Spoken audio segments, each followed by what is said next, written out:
Oke, so karena tadi Dokter Santoso sudah menjelaskan detail banget tentang patofisiologi, so saya akan sekarang lebih banyak ke klinis ya.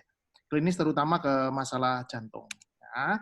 Oke, jadi sebelum ngomong tentang COVID nih, saya mau ngomong tentang ACS pada kondisi normal. Pada kondisi normal, oke, so intinya teman-teman lah semua ini cuma ngingetin aja bahwa kita lihat ACS ini ada beberapa tipe. Yang pertama ada kalau ada ST elevasi miokard infark di sini, dan kemudian kita pasien yang tidak ada ST elevasi, bisa ST depresi, bisa T inversi. Namanya non-ST elevasi ACS. Nah, nanti kita lihat cardiac markersnya apakah naik apa enggak. Kalau naik namanya non-STEMI, kalau normal namanya unstable angina. Ya. Oke, jadi kenapa kok sampai ada STEMI? Karena ada nih trombus yang total oklusi di sini. Apa namanya? Kursor saya kelihatan ya, Dokter Darmanto? Kelihatan. Kelihatan, oke. Nah, kemudian yang sebelah sini adalah kalau misalnya trombusnya partial occlusion di sini. Tadi kenapa kok bisa sampai terbentuk trombus, tadi sudah dijelaskan oleh Dokter Santoso ya. Oke, jadi ini adalah contoh pada pasien yang non-STEMI. Jadi tidak ada ST elevasi, di mana ada partial trombus di sini, tetapi masih ada flow. Kita lihat di sini, secara dipotong secara patologi ini ya. Nah, kalau bumpet bener ini namanya STEMI, ST elevasi miokard infark, di mana ini trombusnya betul-betul mampet di sini. Nah, bahaya mana sih STEMI sama non-STEMI ini? Sebenarnya kalau in hospital mortality, ini lebih tinggi pada STEMI. Ya. Tetapi pada 1 year mortality ternyata non-STEMI lebih tinggi. Jadi dua-duanya tidak enak. Gitu ya. Dan yang pertama saya bicarakan tentang STEMI. Jadi kalau pada STEMI, prinsip utamanya adalah reperfusi. Karena dengan reperfusi yang cepat, maka otot yang bagus seperti ini tidak sampai jadi seperti ini. Ini adalah echo. Yang pertama adalah otot yang masih cukup baik kinetiknya. Kemudian kalau kita biarkan, kita terlalu lama membiarkan pasien, akhirnya jadi seperti ini. Ototnya jadi jelek. Bahkan kadang-kadang bisa terjadi aritmia, kemudian pasiennya meninggal. Jadi ini contoh case aja, pasien usia 44 tahun, diabetes, nyeri dada, di epigastrik. Jadi jangan underestimate pada nyeri epigastrik ya. Karena nyeri jantung itu tidak selalu di kiri. Bahkan beberapa penelitian ternyata nyeri di kanan ini kadang-kadang lebih dominan daripada di kiri, termasuk juga di epigastrium. Kemudian kita lihat jelas ECG-nya ada ST elevasi, yaitu di inferior ya, dan juga di V1, V2 ada ST depresi, kemungkinan suatu posterior infarct juga. Ya ini sesuai guideline, bahwa intinya begitu ada pasien dengan nyeri dada, maka 12 lead ECG ini harus dilakukan, dan kalau bisa kurang dari 10 menit itu diagnosanya udah tegak gitu ya. Ini adalah lead ventricle kanan, ternyata ada ST elevasi juga di V4R, V5R. Jadi teman-teman yang ada pasien dengan ST elevasi di inferior harus selalu mengecek lead ventricle kanan. Ini yang sangat penting. Ingat, ini dalam 10 menit diagnosa kalau bisa sudah tegak. Karena makin cepat, makin baik. Karena kita harus mengejar reperfusi terapi. Ya. Oke. Jadi kemudian kita berikan apa? Loading dose aspirin, clopidogrel, dan lain-lain. Bisa juga yang baru sekarang ticagrelor. Ini lebih poten daripada yang lama. Nah, setelah teman-teman kita mendiagnosa ini STEMI, maka kita pasang infus, kita loading aspirin, kita kasih clopidogrel atau ticagrelor. Kalau perlu kita berikan morfin. Tetapi tidak boleh pada pasien kayak yang tadi ya, infark inferior sama ventricle kanan tidak boleh. Kita berikan nitrat, kita berikan heparin langsung. Biasanya kalau saya di UGD langsung saya berikan heparin 5.000 unit. Nah, kemudian baru kita tentukan reperfusinya yang mana gitu. Kita bisa lakukan trombolitik atau primary PCI. Tapi trombolitik ini harus kurang dari 12 jam. Tapi yang paling bagus adalah kurang dari 3 jam. Kalau primary PCI itu bisa sampai 48 jam. Nah, jadi intinya gini, ini adalah pasien dengan STEMI, ini kondisi normal ya. Ketika ada pasien dengan nyeri dada, kalau dia datang ke pusat rumah sakit yang tidak ada PCI, tidak ada kateterisasi, pasang ring, dan lain-lain, maka kita lihat kira-kira kalau dia ditransfer berapa lama nih sampai ke rumah sakit. Yang jauh kalau misalnya di Pemalang. Di Pemalang kan agak jauh nih dari center yang ada bisa melakukan PCI. Maka yang harus dilakukan adalah kalau time to PCI-nya di atas 120 menit, berarti kayaknya kalau masuk ke cath lab itu lebih dari 2 jam, maka fibrinolitik adalah terapi utama, bukan PCI. Tapi kalau misalnya ini kejadiannya di daerah Semarang, dekat Semarang, arah Karyadi atau Telogrejo, maka PCI menjadi pilihan utama. Nah, kemudian kalau misalnya nanti, ini contoh ya, misalnya di Pemalang dilakukan fibrinolitik, kita lihat kira-kira fibrinolitiknya berhasil apa enggak. Kalau berhasil, maka kita punya waktu sampai 24 jam untuk transfer ke PCI center.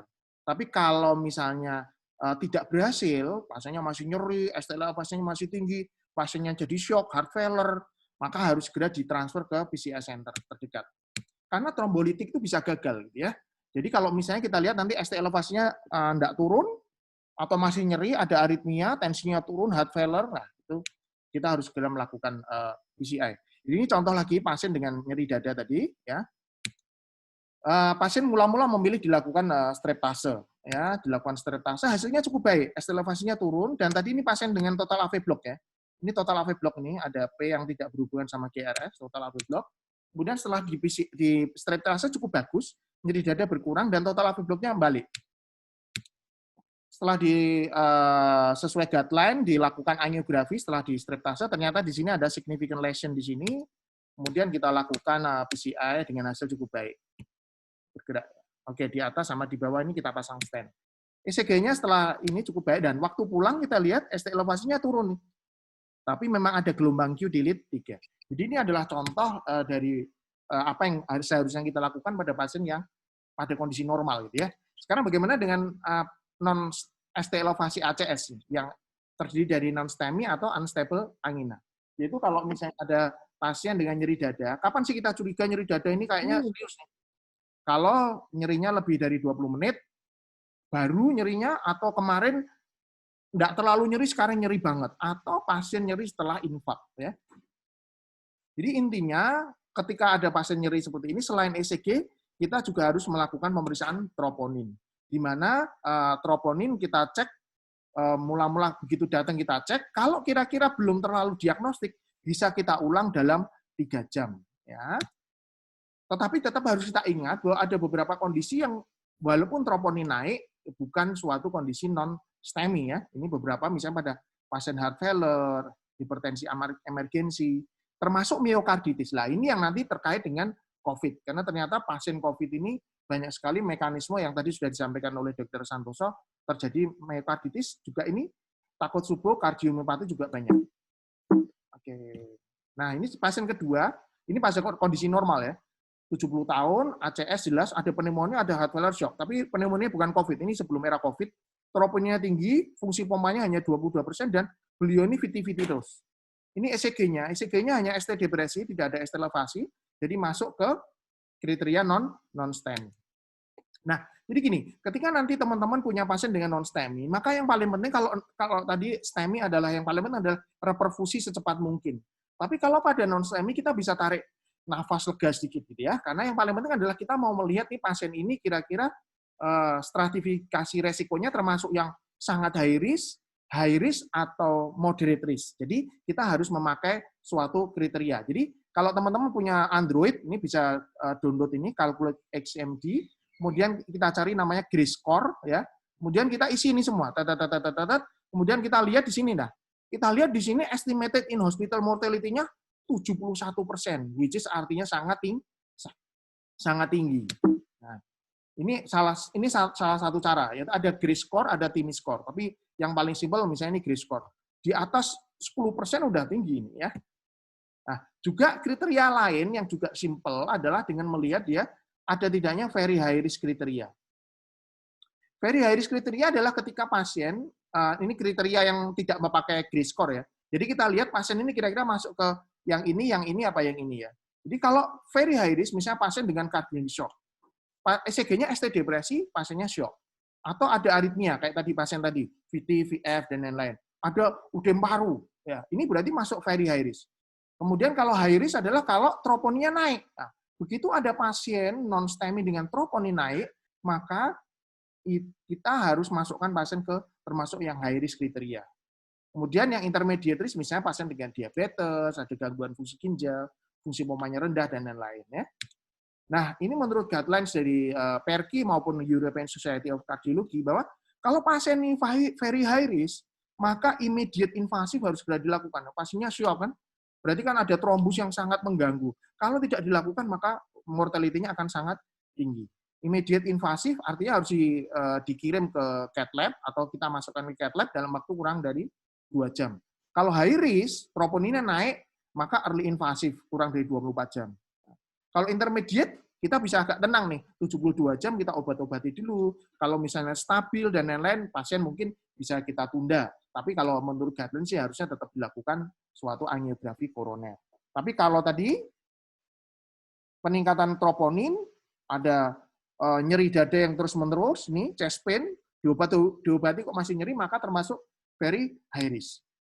Nah, ini kembali ke pasien nyati yang 70 tahun ya. Ini obat-obatnya udah komplit. Saya memberikan lidocain sampean kombinasi. Waktu itu amiodaron tidak mempan. Lidocain ada membaik sedikit. Ada saya berikan LMBH juga. Kemudian pertanyaan perlu dilakukan PCI enggak?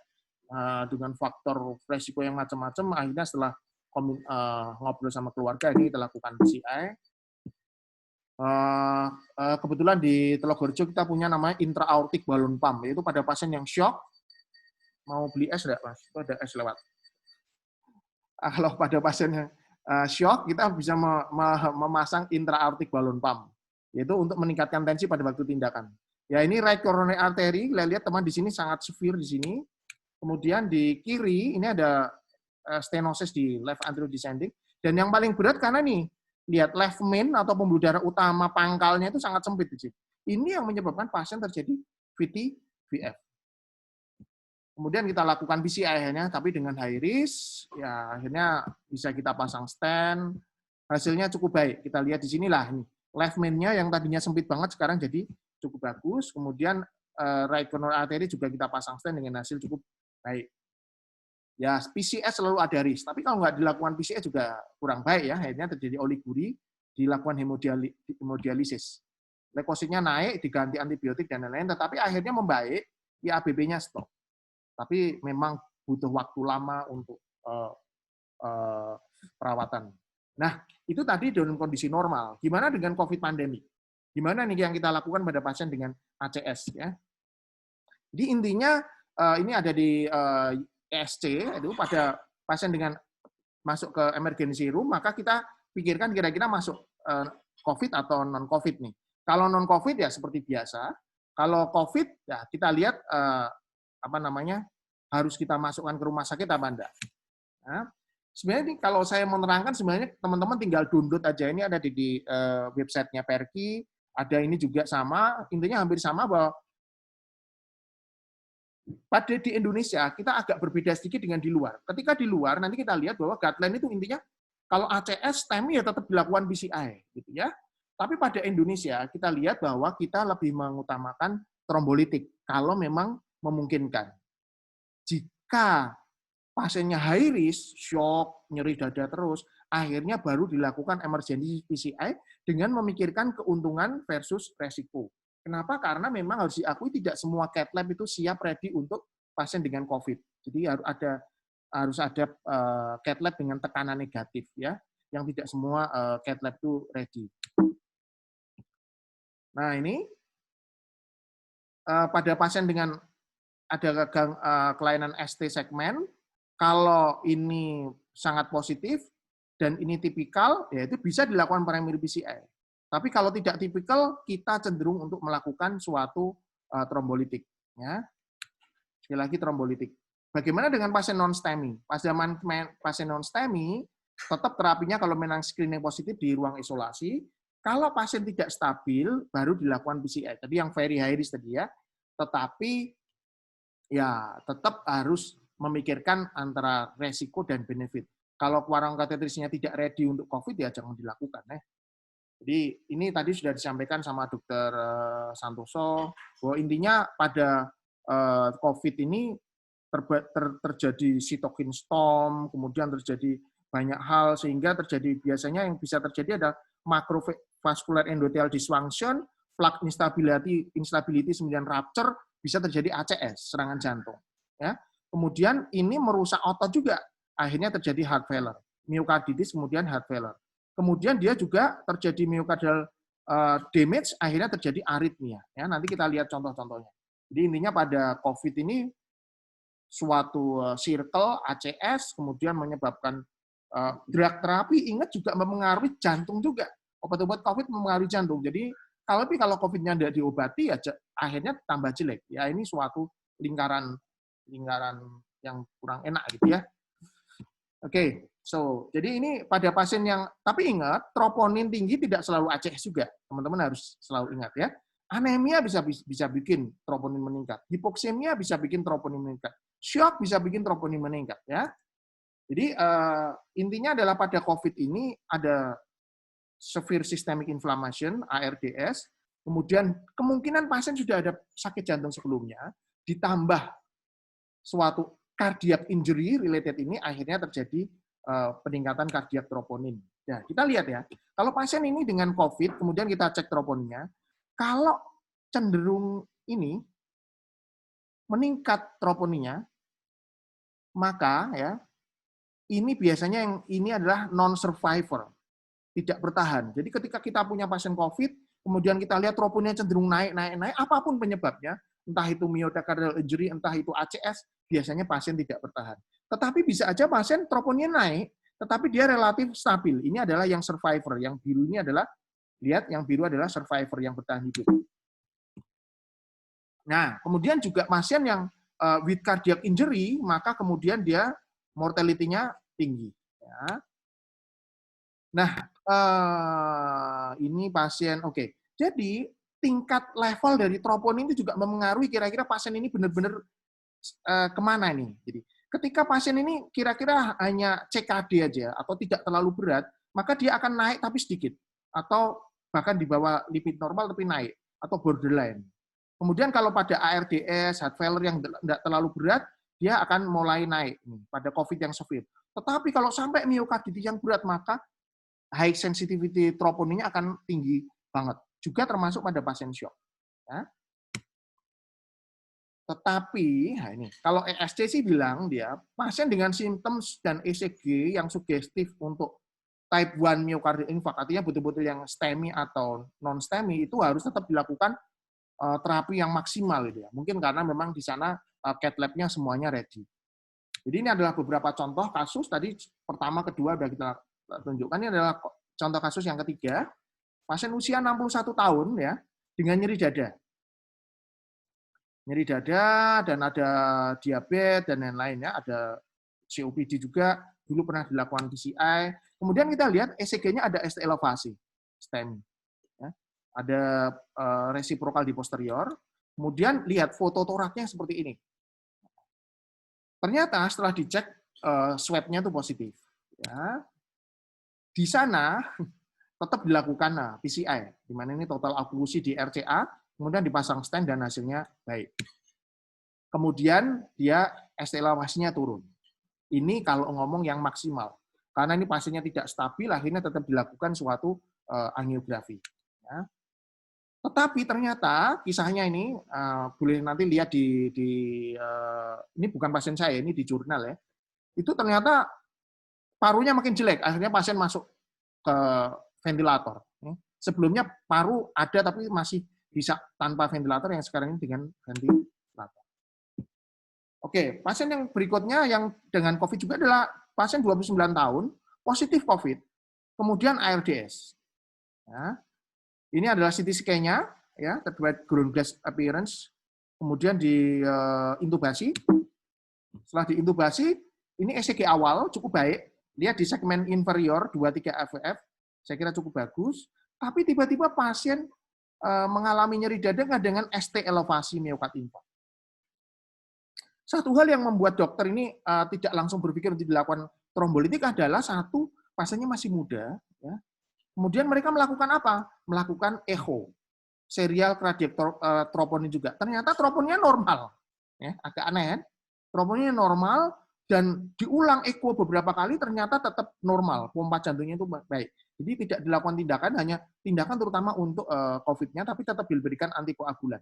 Apa yang terjadi?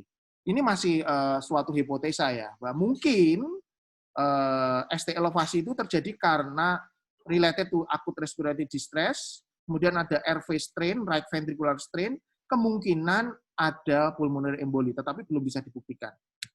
Kemudian setelah metaboliknya diperbaiki, ST elevasinya turun. Ini tanpa dilakukan tindakan apa-apa. Jadi artinya itu pun ST elevasi pada pasien COVID juga tidak otomatis kita lakukan tindakan juga. Ya. Inilah yang harus kita pikirkan secara bijak, maksudnya gitu. Pasien yang kelima ada 56 tahun dengan sesak nafas, ini parunya sangat jelek, diintubasi. Karena ini dicurigai COVID, sementara masuk ke rumah sakit yang tanpa cath lab, jadi hanya sementara dilakukan terapi COVID saja, tetapi kemudian ECG-nya berubah menjadi suatu left bundle branch block yang baru. Lihat di sini LBBB, dan lihat LBBB kan kriteria untuk STEMI ada kriteria tersendiri. Tapi kita lihat di sini ada ST elevasi nih di V5. Ya, berarti kriteria kalau teman-teman sudah banyak baca tentang kriteria segar busa pada LBBB, ini benar-benar suatu STEMI yang baru. Akhirnya pasien, karena ini dicari ECG lama, ternyata nggak ada nih, LBBB nggak ada. Ya. Dan ketika di echo, jelas ini kinetiknya sangat jelek, ya, ejection fraction-nya sangat jelek, pompanya jalan jelek. Pertanyaannya ini STEMI atau myokarditis tuh? STEMI atau myokarditis.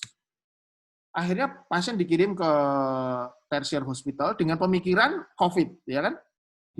Pasang ECMO. ECMO ini terus terang di Indonesia kayaknya, saya nggak tahu di harapan kita ada apa enggak. Tapi yang jelas ini alat yang sangat kompleks yang bisa membantu seorang pasien yang dengan heart failure dan shock menjadi bertahan gitu ya, bertahan hidup. Ternyata swab-nya negatif. Gitu.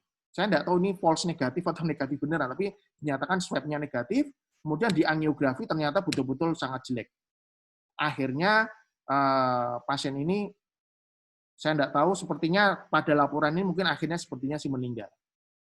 Dan judul kasusnya adalah misdiagnosis in the COVID era. Jadi artinya ini dianggap penanganan kalau menurut teman-teman di sana adalah ini terlambat. Harusnya begitu ada STEMI tadi langsung dikirim ke tertiary hospital untuk dilakukan tindakan, tapi terlambat karena yang ini pasien COVID gitu. Sehingga akhirnya semuanya jadi terlambat dan menyebabkan klinis pasien jadi sangat jelek. Ini pasien yang berikutnya adalah laki-laki dengan swab positif, saturasi 85%, hemodinamik tapi masih normal, cukup baik. Troponina naik 1.500. Ini adalah foto toraknya, kita lihat di sini jelas ada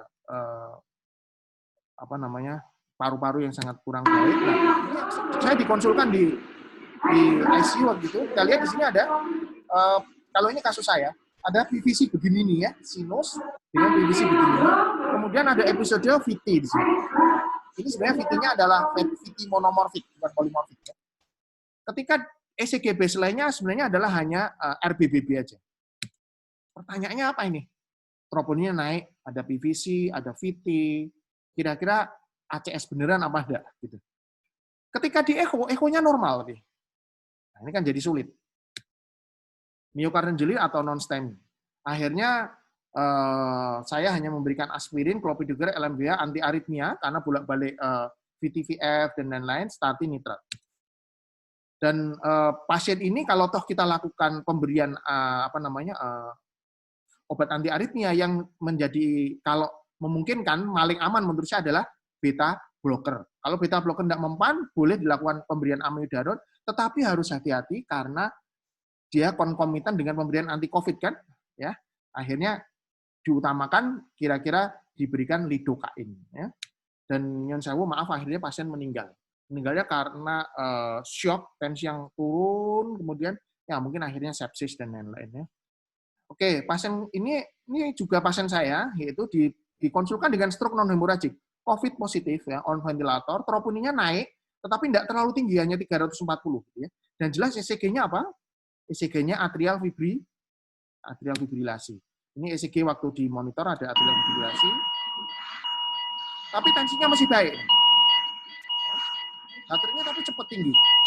Pertama memang ini ECG sebelumnya di UGD sempat sinus, tapi dengan multiple premature atrial contractions.